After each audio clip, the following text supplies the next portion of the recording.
I am John, 32 years old, and married for the last 4 years to Zoe, age 30. We met at college in the second year. We were ganged up by the lecturer to prepare a presentation for an entrepreneurship class project. During that project, I was moved by her fast thinking and going for the jugular innovative ideas. We spent countless nights in the library, fueled by cheap coffee and big dreams, working on business plans that we were sure would change the world.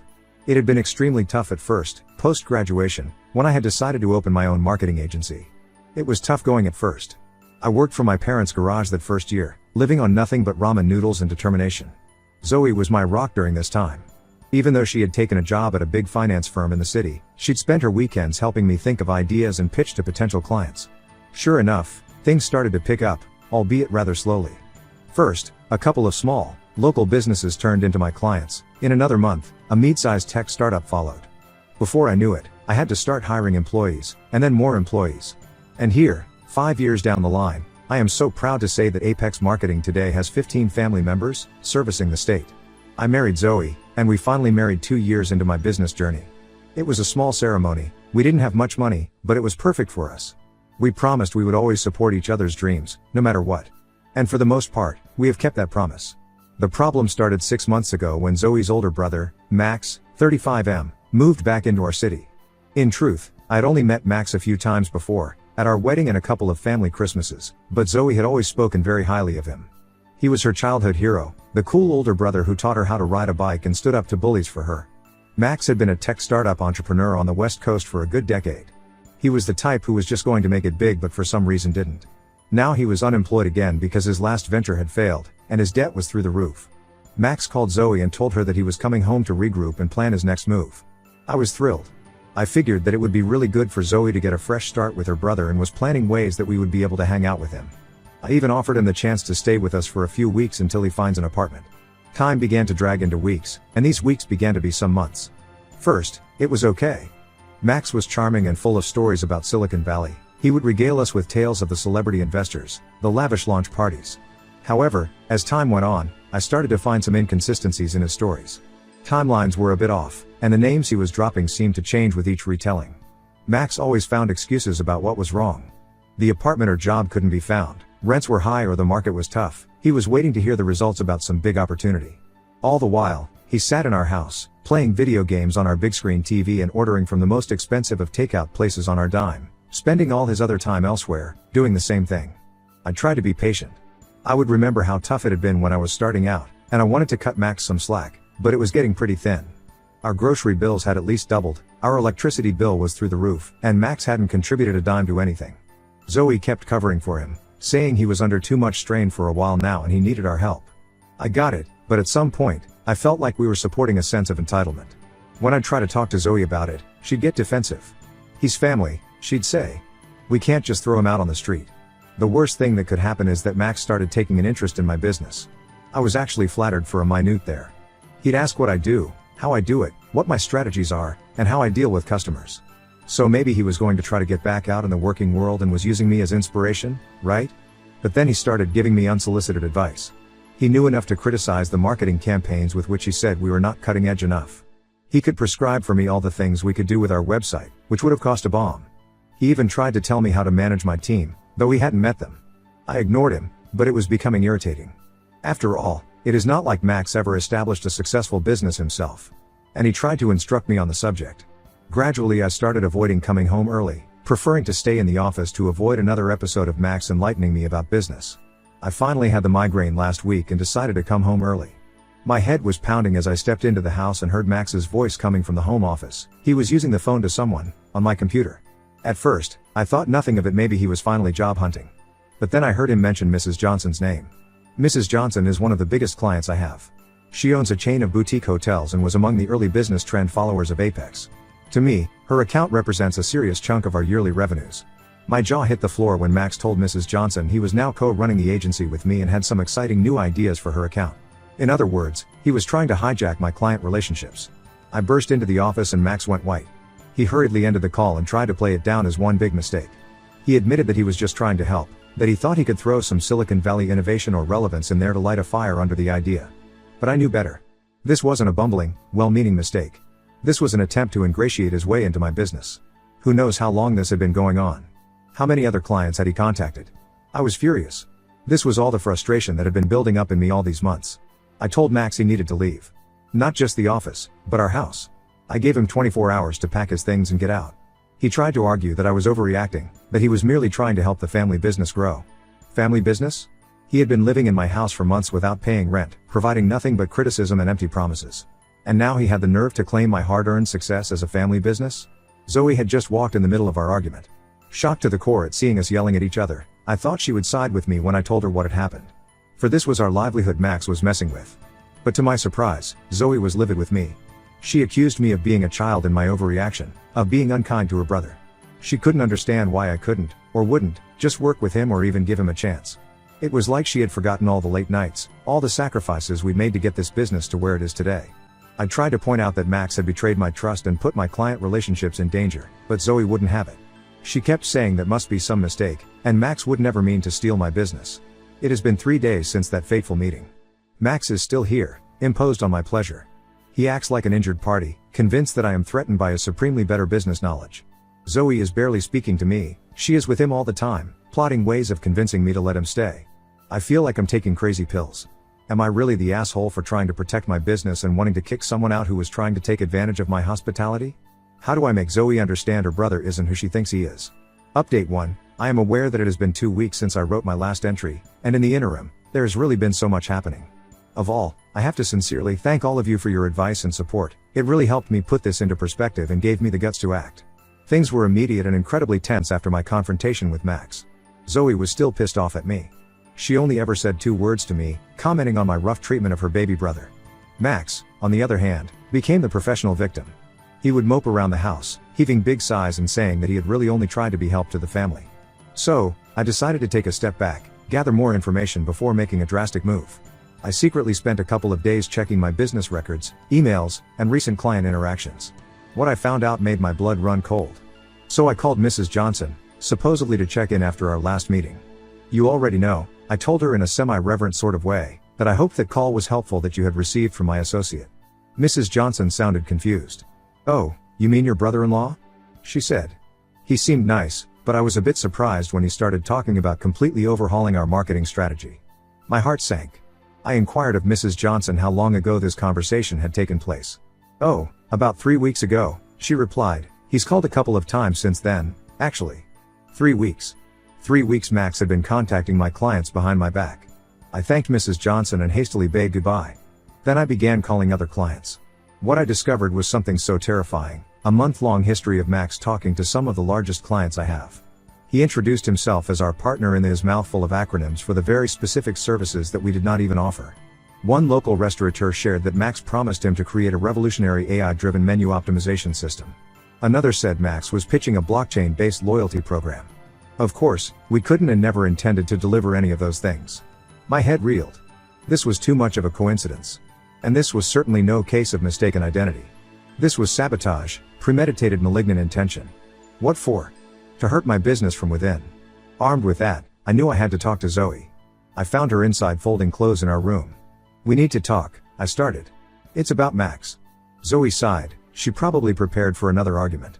Definitely, when I handed her the proof in black and white, clients' emails and messages giving an account of up-close conversations with me, realization started to build up through her eyes.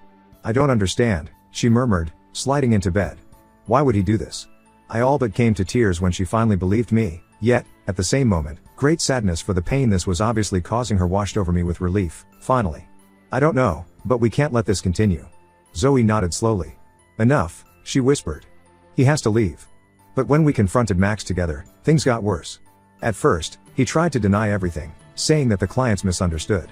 But he quickly changed his demeanor as we presented him with evidence one after the other. He accused me of turning Zoe against him. You always thought you were better than all of us, didn't you? He accused. You're just scared because you know I could run this company better than you could ever do. But he didn't stop there. Max even accused me of stealing his intellectual property in a court of law by stating that the ideas he had shared when living with us were legally his, and that he had recordings of these conversations where it was clear that I had appropriated his ideas. It was all nonsense. Max had never shared even a remotely practical idea, now this one was threatening him with a lawsuit. Baseless, but the threat of legal action was terrifying. We told him he had 48 hours to move out, or the authorities would be notified. Those 2 days were incredibly tense. Max would try to guilt trip Zoe, reminding her of their childhood and how she was betraying him, and make veiled threats about ruining my reputation in the industry. But we held our ground. To Zoe's credit, she didn't flinch. She was both hurt and angry, but she stood strong beside me. In the morning, the day he was to leave, we found Max gone. He had left in the course of the night, carrying away some of our electronics and most of the things made out of Zoe's jewelry. We found a note on the kitchen table that simply read, "You'll regret this." We filed a police report, but in all honesty, the chances of our stuff being recovered are slim. What's important is that he's out of our house and our lives. Zoe is extremely upset. She now feels betrayed by her own brother and also starts to feel guilty about not having seen through him a long time ago. She was constantly repeating that she should have listened to me all along, and that she should have noticed the signs. I try my best to comfort her, telling her that now what Max is doing is not her fault. All while I'm in the process of turning my clients from liability to asset. I've been making personal phone calls, sending personal emails, and even sending personal visits to apologize for the confusion and ensure them that Max had absolutely no authority to make any promises about the workings of the deal. But most of my clients have been understanding to me, and I really am just scared about what the long-term effects are going to be on the business's reputation. I've been looking into the legal options to fend off any future interference of the business by Max. Well, it's been a bit of a haywire couple of weeks, but I think I've gotten on the same page with Zoe, finally. We are truly united in this crisis, and in a weird way, it has brought us closer. Our communication has opened up and we talk more than we have in months. I'll keep you updated if something major happens. Thank you all for your support during this crazy time. Update 2. A month has passed since Max left, and things are slowly beginning to fall back into normalcy, the old way. I thought I would just update everyone with what's going on in my world. The good news, I did manage to retain them all after, again, literally a ton of phone calls, emails, personal meetings. Understandably, she was upset at the confusion and had already threatened to place her business elsewhere, but I was most definitely on the rocks of losing Mrs. Johnson. After a very long lunch explaining the situation to her and laying out a new, realistic marketing plan for her hotels, she agreed to stay on board. In fact, this whole ordeal seems to have further strengthened my relations with a certain set of clients, who really respected and valued the honesty and effort that went into writing everything. A few even told me their family business dramas, which helped put things into perspective. Legally, we even spoke to a lawyer about Max's threats. There is no question that Max has no grounds on which to argue an intellectual property claim. His ideas that he may have mentioned in passing while living with us are not the intellectual property, especially when there's no proof that I actually had used any of these so-called ideas in my business. But with Max's erratic behavior and death threats, we did apply for a protective order. This enforces it, in my client's regard, so that he is not allowed near our home or office. It's hoped we will never need to rely on them, but it's reassuring to know that the law is with us in this regard. The police did not have any breakthrough in catching our stolen things. They said unless something comes back through a pawn shop or online sale, they can't do much about it. We have moved on from it all. We have beefed up home security and changed all our passwords and account information just to be safe. The hardest thing this past month has been trying to help Zoe process it all. She's been living with so much guilt and betrayal. Max wasn't just her brother, he was her childhood hero. She's been telling me stories of how Max used to let her tag along with his friends, how he raised her to stand up for herself with blows, how he dared her to continue gymnastics when our parents wanted her to have a safe career. This other side of Max has shocked Zoe to the core. She's been sleeping fitfully and is jumpy whenever the phone rings, fearing it might be Max. She's also been going through old family photos, as if trying to find clues she'd missed into the kind of person Max would become. I told her to go see a counselor to work through her feelings about all of this, but she's pretty resistant to that idea. She says it's just a matter of time, though I do worry. I've tried to be here for her, but, I'll be straight, it's been trying. I can't help but get a bit angry, even. After all, I wised up to Max so much sooner. Then I remember that Zoe had a long history of time spending with Max, so it's not just that she's in any relationship. And then, something out of the blue happened last week. We got a call from Max and Zoe's parents. Max had gone to their place and narrated a whole different story. In his version of what happened, he had come up with all the ideas and I had stolen them. And when he threatened to go to the police, that's when I asked him to leave. He had shown himself to be an innocent victim, and Zoe, who had picked me above her purebred brother. Zoe had been on the phone for hours to her parents, explaining what had really occurred. They were as shocked as Zoe. They, too, had regarded Max as a golden child, the one who would go far. The news of his subterfuge and theft hurt them.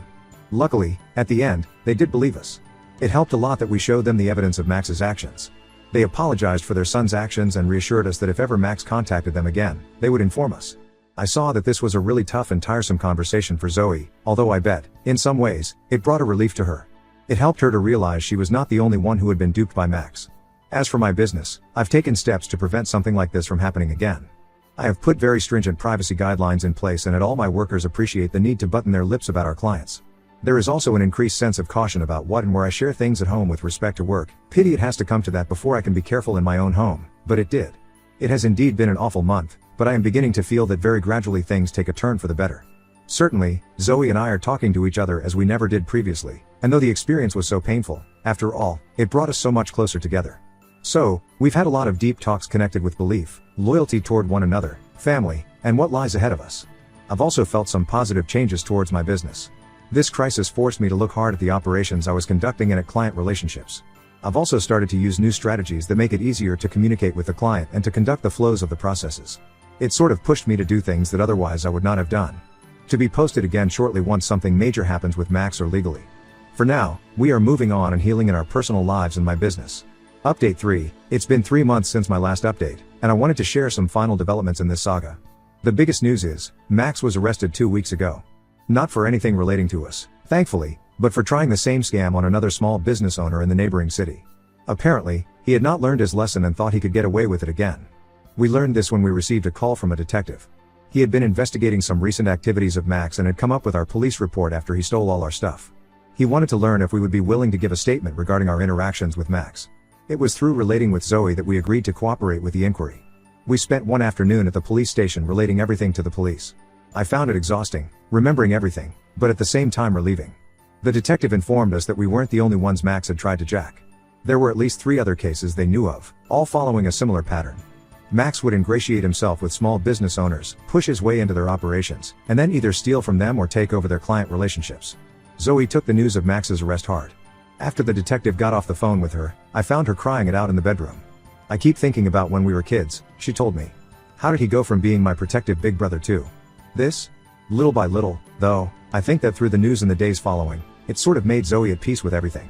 It really helped her to realize that it was not her fault that Max was being blamed. She has stopped jumping at every ring and sleeps much better now. Good news is, Zoe finally relented and saw a counsel. She has had a couple of meeting sessions by now and says it helps her get to terms with what really happened. She has also been active in rehabilitating some of her old friends that she lost touch with during Max's stay with us. I am very proud of her, for it seems like those are really steps towards healing. Now it's more or less back to business, and all the extra effort I put in to talk to these clients during the crisis weeks has now proved useful. Heck, I even have a couple of new clients out of the ones these clients of Max referred. It seems the way I handled the situation was impressive to such an extent that they went around speaking about my professionalism. Through this, Zoe and I have been able to have deep discussions about the future, realizing that being on the same page about life, particularly family, is paramount. We have gone through lots of conversation regarding our future, testing clearly defined ways on how to handle family requests in the future. We have also begun discussing with each other the issue of how we would like to structure our family. This ordeal has dawned on us that we are strong enough as a team and that we feel up to the challenge of being parents. It is, therefore, amazing to plan what awaits us in the future, as it is not just a matter of reacting to the crises. Last week, finally, we managed to replace the TV that Max had taken when he left. While setting it up, Zoe turned to me and said, "You know, I'm actually glad he took the old one. This new one's much better, and every time I look at it, I'm reminded that we got through this together." Small, but it meant a lot. Looking back, as much as this experience was a struggle, I believe it strengthened our relationship. We learned a lot about communication, trust, and how to stand united in the face of adversity. This has taught us that even within family, setting boundaries is vital. And since then, we have not heard a word from Max, but to be honest, we are just fine with that. We are busy with each other and the life we expect to build together. And should he ever try to come back into our lives, we will know how to stand our ground together. Thanks to all for your support through this journey. Your advice and encouragement helped us to carry on. It truly was a very tough time. Here's to moving forward and leaving the drama behind.